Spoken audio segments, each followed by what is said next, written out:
ये आपको एक ग्राफ नज़र आ रहा होगा। इसमें ये जो क्रस्ट और ट्रफ हैं, ये क्रस्ट हैं जो ऊपर वाले पॉइंट्स हैं, और ये जो नीचे वाले इनको हम ट्रफ बोलते हैं। ये ups and downs, these are ups and these two are down. तो जो अप हैं उनको हम मैक्सिमम पॉइंट्स या रिलेटिव मैक्सिमा बोलते हैं, या मैक्सिमम, और नीचे वाले जो पॉइंट्स हैं डाउन जो हैं उनको हम रिलेटिव मिनिमा बोलते हैं। मैक्सिमा मिनिमा की बजाय रिलेटिव हम इसको इसलिए बोलते हैं क्योंकि हम इनका आपस में कंपैरिजन कर रहे होते हैं। अच्छा, अब ये जो दो मैक्सिमा आपको नज़र आ रहे हैं, एक में कॉर्नर है बना हुआ और एक में कॉर्नर नहीं है। दोनों मैक्सिमा हैं, लेकिन आगे चल के हम देखेंगे कि इसमें क्रिटिकल पॉइंट कौन सा है, कैसे पता चलता है, स्टेशनरी पॉइंट कौन सा है, डेरिवेटिव किस पे जीरो होता है और किस पे जीरो नहीं होता है, या किस पे डेरिवेटिव अनडिफाइंड है। तो डेरिवेटिव जीरो होने का मतलब क्या है कि आपके पास एक लाइन है जो एक्स एक्सिस के पैरेलल है। तो अगर हम एक कार्टेशियन कोऑर्डिनेट सिस्टम चेक करें और इसमें एक लाइन एक्स एक्सिस के पैरेलल हो, ये जो लाइन है अब ये एक्स एक्सिस के पैरेलल है, तो हम बोलेंगे इस लाइन का डेरिवेटिव जीरो है, या इसका स्लोप जो है वो जीरो है। डेरिवेटिव या d y by d x या स्लोप या एम या राइज बाई रन, तो डेरिवेटिव बेसिकली राइज और रन की रेशो है। डी वाई और डी एक्स की रेशो नहीं आपने कहना, ये और चीज लिखी हुई है, ये लिखा हुआ है d over d x of y, और राइज और रन की रेशो ठीक है। अब राइज देखें, इस लाइन में राइज तो है नहीं है, इस लाइन में सारे का सारा रन है, रनिंग है, तो राइज नहीं है तो जीरो लिख देंगे। Zero by run is equal to zero, यानी कि यहाँ पे डेरिवेटिव हमारे पास आ रहा है जीरो। इसी तरह अगर एक लाइन वाई एक्सिस के पैरेलल है, अब ये लाइन जो है ये वाई एक्सिस के पैरेलल, अब इसमें आपको नजर आ रहा होगा सारे का सारा रन है, जैसे आप लिफ्ट में बैठ के ऊपर की तरफ जा रहे हो, ये सारे का सारा राइज है, इसमें रनिंग तो नहीं है, तो राइज डिवाइडेड बाई जीरो, क्योंकि रनिंग नहीं है तो इसकी जगह zero put. Any term divided by zero is equal to infinity, यानी कि जो लाइन वाई एक्सिस के पैरेलल होगी उसका स्लोप अनडिफाइंड होगा इन्फिनिटी, और जो लाइन एक्स एक्सिस के पैरेलल होगी उसका स्लोप जीरो होगा। अब अगर ना वो एक्स एक्सिस के पैरेलल है ना वो वाई एक्सिस के पैरेलल है, तो फिर उसका स्लोप ना जीरो है ना इन्फिनिटी है। वो हम कैसे फाइंड करते हैं, वही राइज बाई रन वाला वे भी है और इंक्लिनेशन के थ्रू भी। इंक्लिनेशन क्या है कि जो एक्स एक्सिस के साथ एंगल बन रहा होता है उसको हम इंक्लिनेशन बोलते हैं। जैसे देखें कि ये जो लाइन है अब ना ये एक्स एक्सिस के पैरेलल है ना वाई एक्सिस के पैरेलल है, लेकिन ये एक्स एक्सिस के साथ कोई एंगल बना रही है थीटा, तो इस एंगल का जब आप टेंजेंट फाइंड करेंगे वो आपको डेरिवेटिव मिल जाएगा, d y by d x is equal to tangent theta. D y by d x is equal to tangent theta. तो फर्ज करते हैं कि थीटा हमारे पास 45 है, तो टेंजेंट 45 होता है 1, यानी कि d y by d x आपके पास आ गया 1। अगर थीटा 30 है तो आप 30 पुट कर देंगे। तो अब हमें यहां से ये पता चल गया कि जब भी आप डेरिवेटिव फाइंड करेंगे इस मैक्सिमा पे या मिनिमा पे, क्योंकि यहां पे जब आप लाइन लगाएंगे तो ये लाइन एक्स एक्सिस के पैरेलल लाइन बन रही होगी, तो इसका मतलब क्या है, इसका मतलब ये है कि मैक्सिमा या मिनिमा इन पे आपका फर्स्ट डेरिवेटिव जो है वो जीरो आता है, d y by d x is equal to zero. Maxima और मिनिमा की प्रॉपर डेफिनेशंस भी देखते हैं। Function is said to have a relative maximum at point x naught if f of x naught is greater than equal to f of x for all x in some open interval containing x. अब ये लिखा हुआ है कि फर्ज करते हैं आपके पास एक सेट है जिसमें 4 पॉइंट्स हैं 1 2 3 4। सेट कंसिडर कर लें या इंटरवल कंसिडर कर लें, बहरहाल 1 पे फर्ज करते हैं उसका आंसर आ रहा है 1, यानी कि रेंज बन रही है 1। F of 1 is equal to 1, f of 2 4, f of 3 9, f of 4 16। ये मैंने एक फंक्शन कंसिडर किया f of x is equal to x square. अब इसमें आप जब वैल्यूज ये 1 2 3 4 पुट करते जाएंगे ये आपके पास आंसर आते जाएंगे। अब ये डोमेन और रेंज है, इस पे जरा आप गौर करें कि इसमें देखें ये 16 आपके पास सबसे बड़ा पॉइंट है 1 4 9 16, तो 16 4 जो है वो 16 पे मैप कर रहा है, यानी कि f of 4 is equal to 16। बाकी सारे जो है f of 3 9, f of 2 4, f of 1 1, तो ये जो 4 है ये रिलेटिव मैक्सिमा कहलाता है। Function f is said to have relative maximum at x naught, क्योंकि ये एक्स नॉट अब आपका बन रहा है। If f of x naught is greater than equal to all the f of x in the open interval। अभी आप सारी वैल्यूज पुट करें, ये सबसे बड़ा आ रहा है तो 4 इसका मैं। इसी तरह अगर आपने रिलेटिव मिनिमा चेक करना है तो आप कम से कम वाला देख लेंगे, जैसे आप इसमें सबसे कम वैल्यू 1 बन रही है और 1 मैप भी बाई चांस 1 भी हो रहा है, किसी पे भी हो सकता है, खैर तो अब ये जो 1 है ये आपका रिलेटिव मिनिमा आ रहा है, क्योंकि इस पे सबसे कम वैल्यू आ रही है। जिस पॉइंट पे सबसे कम वैल्यू आ रही होती है सारे के सारे इंटरवल में, वो पॉइंट रिलेटिव मिनिमा कहलाता है, और जिस पॉइंट पे ज्यादा से ज्यादा वैल्यू आ रही होती है वो पॉइंट आपका relative maximum. Definition of function is said to have a relative minimum at x naught if f of x naught is less than equal to f of x for all x in some open interval containing x naught. A function f is said to have a relative extremum at x naught if either a relative maximum or relative minimum at x naught. अब या maxima या minima जो भी है, तो उनके लिए अगर आपने एक नाम रखना है तो हम उसको रिलेटिव एक्सट्रीमम बोलते हैं। पेपर में कोई ग्राफ आ जाए जी, वहां से बताएं हमें मैक्सिमा मिनिमा क्या है। तो कोई भी जो ग्राफ है उसको आपने देख लेना, उसका जो अप पॉइंट है वो मैक्सिमा कहलाएगा और जो डाउन पॉइंट है वो मिनिमा। जैसे इस ग्राफ में ये मैक्सिमा है और ये minimum. This has a relative maximum in the interval a b because from the graph f of x naught is greater than f of x, जितने पॉइंट्स हैं हिसाब से ग्रेटर है। Function has relative maximum in this interval. अच्छा, अब आते हैं जी हम क्रिटिकल पॉइंट्स पे, वो जरा गौर से देख लें। अब ये पॉइंट और ये जो तीनों पॉइंट्स हैं इनमें कॉर्नर नहीं है, तो यहाँ पे जब आप टेंजेंट ड्रा करेंगे यहाँ पे डेरिवेटिव 0 आ जाएगा।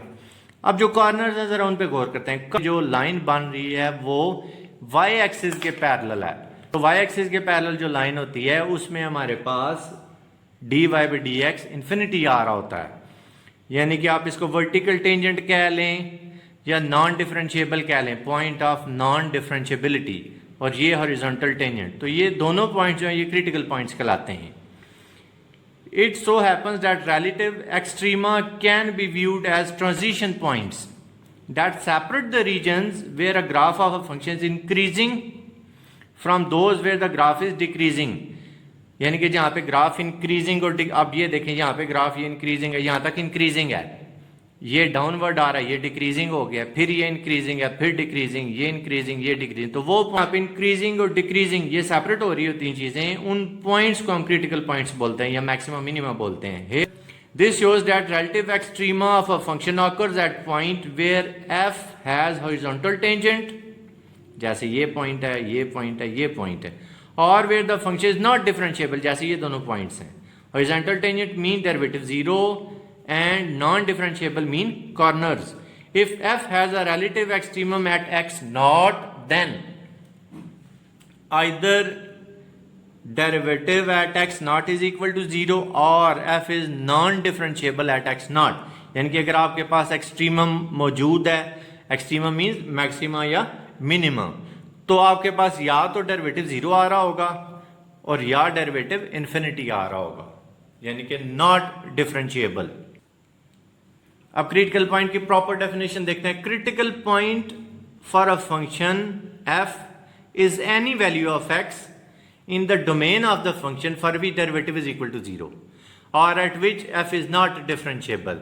Critical points where f prime x is equal to 0 are called stationary point. अब जरा गौर से मेरी बात सुननी कि चाहे डेरिवेटिव 0 आ रहा है ये चाहे इन्फिनिटी आ रहा है, दोनों सूरतों में जिन पॉइंट्स पे डेरिवेटिव 0 या इन्फिनिटी आ रहा है वो पॉइंट्स क्रिटिकल पॉइंट्स कहलाते हैं, और उन दोनों क्रिटिकल पॉइंट्स में से जिस पे डेरिवेटिव 0 आ रहा है उसको हम स्टेशनरी भी कहते हैं।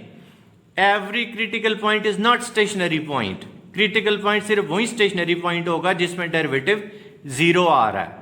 अगर उस पे डेरिवेटिव अनडिफाइंड है तो फिर वो स्टेशनरी पॉइंट नहीं है। स्टेशनरी का लफ्जी मतलब ये है साकिन, जो चीज घूम फिर ना रही हो, वहां से आप ये बात में रख लें। Relative extrema of function if any occurs eight critical point, यानी कि एक्सट्रीमा आपके पास क्रिटिकल पॉइंट पे ही मिलता है। अब इन तीनों डायग्राम से आपको ये बात और जबरदस्त क्लियर हो जाएगी। देखें, अब ये कॉर्नर तो नहीं है, इस पे हम हॉरिजॉन्टल टेंजेंट ड्रा कर लेंगे। इसका मतलब क्या है, डेरिवेटिव यहाँ पे 0 है, तो अगर डेरिवेटिव 0 है तो वो क्रिटिकल पॉइंट होने के साथ साथ हमने उसका एक और नाम भी रख दिया, स्टेशनरी पॉइंट, और ये मैक्सिमा है। अब ये मिनिमा है, यहाँ पे कॉर्नर बन रहा है, तो कॉर्नर का मतलब क्या है कि ये पॉइंट क्रिटिकल पॉइंट है, लेकिन स्टेशनरी नहीं है, क्योंकि यहाँ पे हमारे पास डेरिवेटिव अनडिफाइंड आ रहा है, क्योंकि ये लाइन वाई एक्सिस के पैरेलल है। इसी तरह ये जरा पॉइंट देखें, इस पॉइंट में भी जब हम यहाँ पे ऐसे टेंजेंट ड्रा करेंगे तो ठीक है, ये क्रिटिकल पॉइंट तो हो गया क्योंकि ये लाइन वाई एक्सिस के पैरेलल आ रही है, लेकिन क्योंकि यहाँ पे डेरिवेटिव अनडिफाइंड है तो ये क्रिटिकल तो है लेकिन स्टेशनरी पॉइंट नहीं है। अब हम चेक करते हैं कि फर्स्ट डेरिवेटिव टेस्ट कौन सा है, सेकंड डेरिवेटिव टेस्ट कौन सा, उनके एग्जांपल्स देख लेंगे कि कैसे हमने उनको अप्लाई करना है। तो आपने करना क्या है, पहले मैं सेकंड डेरिवेटिव टेस्ट इस पे अप्लाई करूंगा, फिर इसी क्वेश्चन पे हम फर्स्ट डेरिवेटिव टेस्ट भी अप्लाई करेंगे। सेकंड डेरिवेटिव अब आपको नाम से पता चला आपने इसको दो दफ़ा डिफरेंशिएट कर लेना है। पहली दफ़ा डिफरेंशिएट करेंगे ये आ रहा है 3x² - 12x + 9, दूसरी दफ़ा डिफरेंशिएट करेंगे ये आ रहा है 6x - 12। अब आपने पहले डेरिवेटिव को जीरो के इक्वल कर लेना है। आप ऐसे कह लें कि हम क्रिटिकल पॉइंट्स अब फाइंड करेंगे। पहले डेरिवेटिव हमारा था 3x² - 12x + 9 = 0, उसके हम फैक्टर्स वगैरह बना लेंगे। हमारे पास एक रूट आ जाएगा 3 और एक रूट आ जाएगा 1। अब ये जो दोनों पॉइंट्स हैं ये हमारे क्रिटिकल पॉइंट्स हैं, इनके आपने क्रिटिकल पॉइंट्स फाइंड कर लेने पहले। तो जब क्रिटिकल पॉइंट्स फाइंड हो जाएंगे उनको आपने सेकंड डेरिवेटिव में पुट करना है। सेकंड डेरिवेटिव था हमारा 6x - 12, तो पहले हम 3 पुट कर लेते हैं, कोई भी कर सकते हैं। 3 पुट किया, हमारे पास जो आंसर आ रहा है वो पॉजिटिव आ रहा है, >0।